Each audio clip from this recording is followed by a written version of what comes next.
عليه ما عنتم حريص عليكم بالمؤمنين رؤوف رحيم. mwanyakubahwa mwese n'akanyamuneza ko kubana n'umuryango w'abayisilamu kuri uyu umunsi mukuru uhambaye, umunsi mukuru w'intama. Nagira ubwa mbere rero ntangure kubipfuriza umunsi mukuru mwiza. Baje kandi kwifatanya namwe kuko twese tugize umuryango umwe. Ibrahim ni sekuru w'abemera bose. Natwe mu Burundi twaragize amahirwe, turi igihugu cy'abemera Imana kuva kera na rindi. Abarundi ntibasenga ibigirwamana, bemera Imana imwe rudende, Imana itanga inka n'ibibondo, Imana mushobora byose. None rero turi kumwe ngaha, turi mu muryango. Twazanywe nuko twemera iyo Mana, dufise ukwemera kandi dufise ukwizigira, tukagira n'urukundo. Iyo rero twahujwe no kwemera, icyambere nuko tubanza twese tukabizirikana ko twemera Imana yaturemye, tukamenya igituma yaturemye. Imana yaremye umuntu kugira ngo abandanye ahinguriye isi, abandanye ayihindura. Twaba twabivuze, Imana yarashize ku isi ibikwiye byose bikeneyewe umuntu azokenera. Ica iramurema, imuha ubwenge, kuko yamuhaye uwo mutahe, yamuhaye ubwenge bwo guhingura ivyo yamuremeye. Nico gituma ibi mubona byinshi dufise ni byahinguwe n'umuntu. Imana yarashizeho matière première kugira ngo umuntu akore impuzu, akore ibirato, akore ayo marori mwambaye. Yarabishizeho umugabo, iha ubwenge umuntu kugira ngo abukoreshe mu gukora ivyo vyose akeneye. Ndetse yaraduhaye imbuto, iduha n'isi, iduha n'imvura kugira ngo turime, twimbure, dufungure, tugire amagara meza. Iyo rero umuntu amaze kumenya ivyo vyose, aca akora icyo Imana yamubwiye. Mwebwe Bayisilamu kuva kera turakunda kubivuga, mu Burundi umuntu asa neza bamwita umusirimu, bivuye muri masirimu.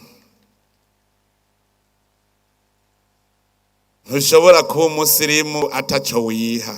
Imana yaraturemeye igihugu cyiza, kandi igihugu natwe dutegerezwa gusirimura, tugisharize gise neza. Ndanezerewe yuko muri iki gihe ndabona ko abarundi bose batanguye kugira umutima wo gusokorera igihugu cyacu, tugitera amashugwe, kiba igihugu kiyagayaga.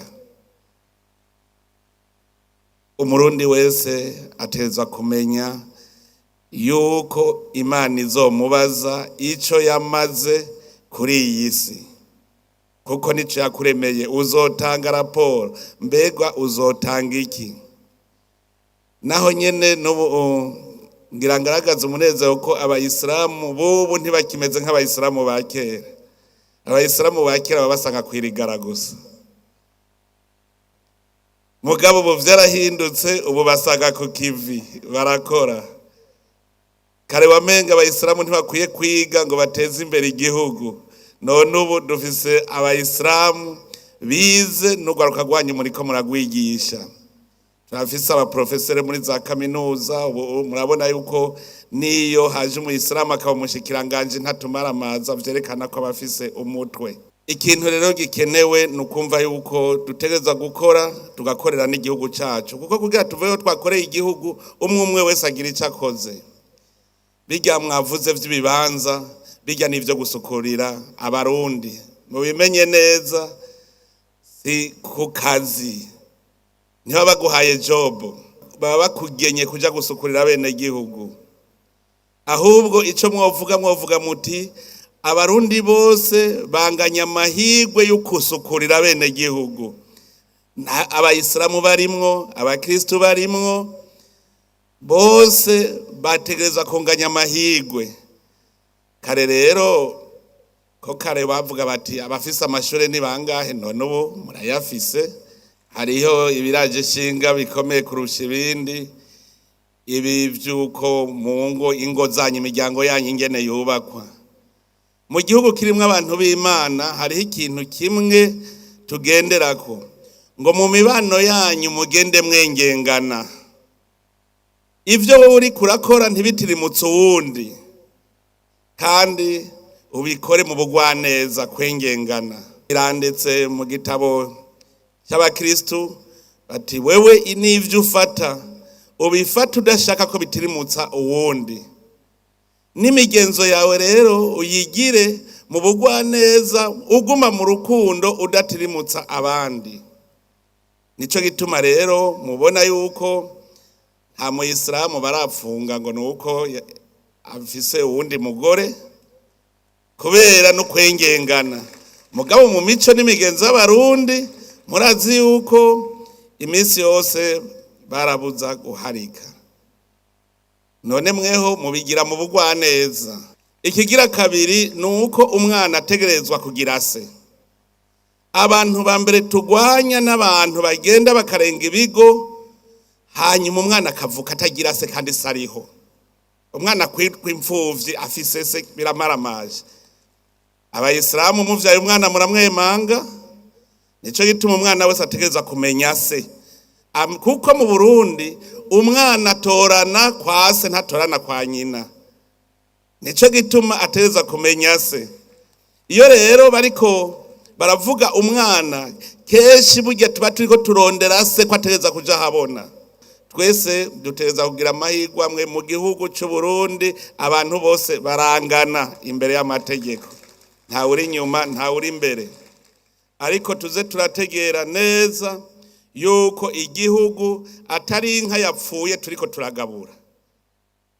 Ni inka ihagaze turiko turagaburira kugira ikamwe menshi. Mpora ntangara mbonye abanyepolitike ariko bararyana bajyanira ibiti. Ndababaza nti none ko mwitwa ngo muri abanyepolitike ko atanumwe avuze ico yozana kugira igihugu cacu kigira ico tuconka. Hano mu Burundi turafise ubutare, dufise isi nziza ndimwa, ifise imvura. Ntivyumvikana ingene rero iki gihugu cacu tutorima, tutohingura ivyo dufise kugira igihugu cacu gitera imbere. Nagira ndasubire kubibutsa, nta kintu na kimwe dukura mu mahanga kidashobora guhingurirwa ngaha. Vyose ibintu vyose muvuga, ivyo muvuga ngo murakenye, turabifise aha. Igihe cyose tuzoba tukibikura mu mahanga, muze mumenye yuko turabikenye naho vyoba vyinshi. Aha iyo miduga muvuga dufise ubutare bw'icuma, nuva turashoboye kwikorera imiduga ngaha.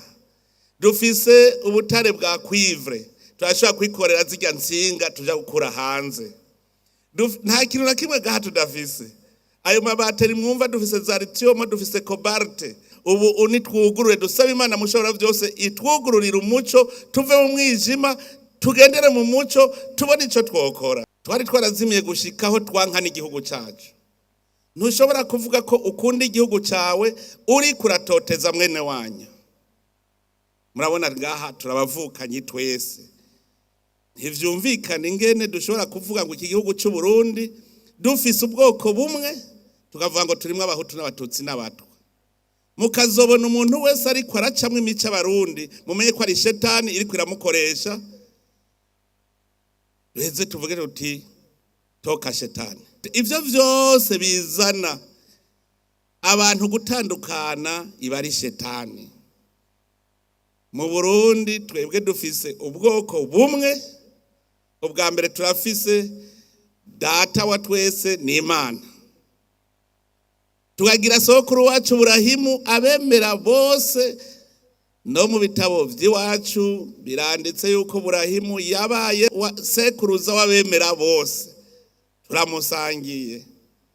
mu Burundi kuva kera narindi dufise umwami umwe rudeni. Kuva uno munsi twese nitwumve yuko turi ubwoko bw'abarundi buvuga ikirundi kanatsinda twese turi bene Burundi. Tumaze kumenya ko turabavukanye rero duca tumenya yuko umuvyeyi twonka no Burundi. None ubwo Burundi tuzobwonka iki? Tubwonka ico twabugaburiye. Uburundi tubukoreye bukaduga bugatunga buzoturamira twese duheze dutere tuje imbere. None rero reka nsozere ndabakengurukira cyane, ndabakengurukire ku butumire mwaduhaye kugira ngo twifatanye kuri uyu munsi mukuru. Ndabakengurukire ku bikorwa byiza byose muri ko murakora. Ico ndabemereye nuko ubwa mbere turi kumwe. Turi kumwe twese nta kidashoboka, ntagire numwe azokwiganyira azi ko turi kumwe twese. Umoja ni nguvu. Ibibazo tuba dufise twese turabisangiye no kwicara tukabitorera umuti hamwe. Turageze mu bihe vya none tubishitsemwo tufise ubwo bumwe. Ico ndabemereye nuko turi kumwe kandi tuzokwa turiko turakorana. Mugira ibibazo bibi ibibazo vya twese. Umwe wese agira ikibazo kibi ca twese tubitorera umuti kugira ngo ntagire numwe yama ariko ari dodomba mu gihugu ciza Imana yatugabiye. Reka rero sozere mvuga nti twese dutahe tuzi uko tujanye uwo mutima wo kwemera Imana, kwizigira ko igihugu cy'u Burundi gishobora gutera imbere cyane kuko Imana nico yakigeneye, twongera tugira urukundo hagati yacu. Rero ndangije ndabipfuriza amahoro, mugire umuco kandi mugire n'imigisha ivuye ku Mana. Salamu alaikum.